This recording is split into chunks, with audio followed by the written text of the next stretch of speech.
Bismillahirrahmanirrahim. Assalamualaikum warahmatullahi wabarakatuh. Perkenalkan, nama saya Febi Fitri Anasari dengan NIM 19038420260, merupakan mahasiswa program studi pendidikan matematika umrah. Baiklah, pada kesempatan kali ini saya akan mempresentasikan hasil naskah gagasan kreatif saya dengan judul Continuous Biometric Face Authentication, Solusi Mengatasi Academic Dishonesty Mahasiswa untuk Mencapai Sustainable Development Goals for Quality Education. Baiklah, kita tidak dapat pungkiri ya bahwa sistem pendidikan formal di Indonesia ini masih terikat pada persepsi bahwa keberhasilan seseorang itu bergantung pada tinggi rendahnya nilai yang mereka peroleh, baik itu bentuk evaluasi oleh guru, sekolah, maupun pemerintah pusat.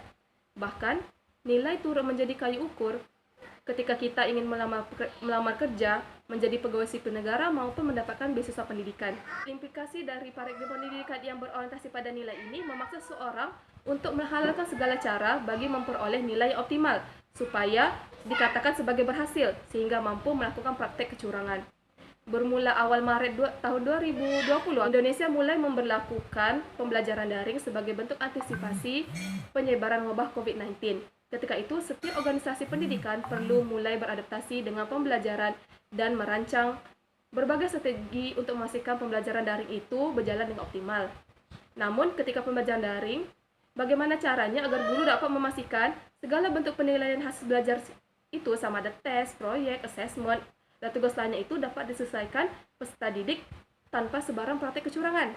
Oleh itu, rumusan masalah dari naskah gagasan kreatif yang saya siapkan ini ada dua. Yang pertama itu adalah apakah Continuous Biometric Authentication berpotensi menjadi solusi untuk mengatasi academic dishonesty dalam kalangan mahasiswa. Yang kedua, bagaimana mekanisme kerja Continuous Biometric Authentication sebagai solusi mengatasi academic dishonesty mahasiswa untuk mencapai SDGs for Quality Education. Baiklah, kita lanjut kepada Biometric Authentication. Nah, apa itu sebenarnya Biometric Authentication? Biometric Authentication ini merupakan suatu teknologi yang digunakan untuk mengidentifikasi ciri biologi seseorang. Karakteristik setiap orang itu kan relatif berbeda dari orang lain dan bisa dikatakan bahwa setiap individu memiliki karakteristik yang unik. Jadi, sistem biometrik ini akan didesain untuk menyelesaikan masalah identifikasi melalui ciri biologi seseorang. Nah, bagaimana caranya? Yang pertama itu, seseorang itu perlu mendaftar biometrik di mana template biometrik yang didaftarkan itu akan tersimpan. Dan selanjutnya, tujuan verifikasi dan identifikasi, orang yang sama perlu menyesuaikan biometriknya dengan biometrik asal yang telah dimasukkan pada sistem, sehingga output dapat mengidentifikasi bahwa biometri tersebut adalah orang yang telah meletakkan template-nya pada sistem itu. Biometric authentication ini terdapat 5 jenis ya. Yang pertama itu kita ada finger authentication, yaitu dari sidik jari. Yang kedua itu ada face authentication, yaitu wajah. Dan yang ketiga ada voice authentication, suara, signature authentication, dan keystroke authentication ataupun dinamika pergerakan tombol keyboard. Nah, sebenarnya fenomena academic dishonesty dalam kalangan mahasiswa ini merupakan sesuatu yang tidak dapat ditoleransi, karena mahasiswa itu kan dikenal sebagai agent of change, iron stock, dan social control. Seharusnya memiliki integritas diri yang tinggi. Kemudian ada 3 bentuk academic dishonesty yang telah diidentifikasi dari hasil penelitian. Yang pertama itu ada cheating, unauthorized collaboration, and plagiarism. Dengan adanya autentikasi biometrik, masalah academic dishonesty ini dapat diatasi terutama ketika ujian daring. Dengan mengaplikasikan autentik biometrik, pendidik dapat mengawal tingkah laku kecurangan mahasiswa ketika menjawab ujian. Namun, autentik biometrik seperti yang telah saya jelaskan tadi itu saja tidak cukup, karena kita perlu mengontrol tingkah laku mahasiswa ketika ujian itu dari awal hingga akhir. Jadi diperlukan satu sistem yang mengautentikasi mahasiswa dari awal hingga akhir ujian, dimulai dari fitur login di awal, pengawasan di pertengahan, dan logout ujian di akhir. Oleh itu, diperlukan satu analisis solusi yang tepat dan efektif untuk mengatasi kecurangan akademik, terutama ketika ujian daring dilaksanakan. Bagi potensi, Continuous Biometric Authentication ini sebagai solusi untuk mengatasi academic dishonesty dalam kalangan mahasiswa, maka melalui cara ini, tingkah laku mahasiswa akan tetap terpantau sepanjang ujian dilaksanakan. Tingkah laku yang mencurigakan dan berbeda dengan template awal yang dimasukkan pada sistem biometrik ini akan berakibat pada diskualifikasi mahasiswa untuk mengikuti ujian. Dengan ini, mahasiswa akan lebih peka dan jujur dalam menjawab soal ujian dan tidak akan ada percobaan untuk berlaku curang.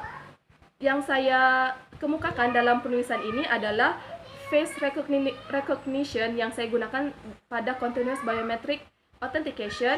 Nah, bagaimana face recognition ini berfungsi? Face recognition ini akan berjalan secara berkelanjutan dengan mencocokkan template muka awal dengan muka semasa user. Artinya di awal itu ketika kita mencocokkan templatenya dengan ketika kita memulai ujian, itu akan disesuaikan. Nah, face recognition ini akan terintegrasi dalam tool assessment ujian supaya dapat mengenal pasti dan memverifikasi bahwa user yang diberikan akses untuk mengikuti ujian itu akan mengikutinya sehingga ke akhir. Jadi setiap foto user yang direkam itu akan tetap terenkripsi untuk menjaga privasi mereka. Pengawasan ujian yang memanfaatkan teknologi ini ternyata berpotensi untuk dijadikan solusi bagi mengatasi academic dishonesty. Nah, bagaimana mekanisme kerja continuous face biometric authentication ini sebagai solusi untuk kita mengatasi academic dishonesty mahasiswa untuk mencapai SDGs for Quality Education? Nah, di sini saya akan kemukakan beberapa langkah ataupun mekanisme kerjanya. Yang pertama itu akan ada identifikasi user. Nah, disinilah sistem ketika di awal penggunaan ya, setelah kita memasukkan biometrik ataupun template wajah kita ini sudah ada di sistem tersebut, maka ketika sebelum kita memulai ujian akan dilaksanakan identifikasi user. Nah, pada identifikasi user ini sistem akan mengecek identitas mahasiswa dengan menggunakan face recognition biometrik sebelum memulai ujian. Pada langkah ini mahasiswa juga akan diverifikasi sama ada layak untuk mengikuti ujian atau tidak. Jika biometrik wajahnya itu tidak sesuai ataupun tidak sama dengan yang template di awal, maka mahasiswa tersebut tidak layak untuk mengikuti ujian. Selanjutnya kita ada exam domain login, yaitu mahasiswa akan login pada domain ujian dengan username dan password serta informasi pribadi yang disediakan oleh universitas. Nah, jika username dan password itu benar, maka mahasiswa akan masuk ke halaman ujian. Nah, ini dilaksanakan untuk sebagai salah satu cara untuk mengelakkan kecurangan akademik. Kemudian setelah berjaya masuk ke halaman ujian, akan ada online exam proctor ataupun supervisor password. Nah, supervisor password ini akan diberikan kepada mahasiswa yang berjaya login ke domain ujian. Hal ini akan membolehkan mahasiswa mengakses dan mulai menjawab ujian. Ketika ujian itu berlangsung, sistem akan tetap mengautentikasi mahasiswa untuk mengidentifikasi sebarang perubahan wajah dan pandangan ke tempat lain. Nah, jika deteksi sebarang kesalahan tingkah laku melebihi 3 detik, amaran pertama akan diberikan.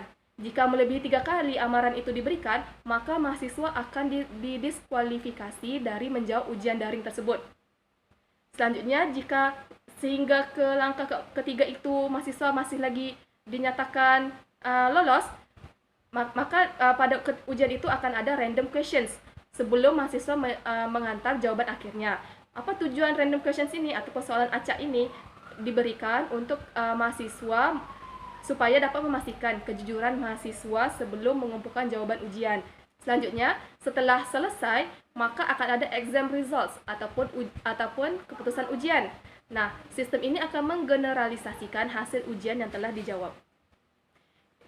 Mungkin itu saja bagi mekanisme kerja continuous face biometric, dan sebagai kesimpulan dari analisis yang telah saya lakukan, bahwa continuous face biometric authentication ini sebenarnya berpotensi dijadikan sebagai solusi untuk mengatasi academic dishonesty dalam kalangan mahasiswa. Kemudian mekanisme continuous face biometric authentication ini sebenarnya sesuai dikembangkan dan digunakan sebagai solusi mengatasi academic dishonesty.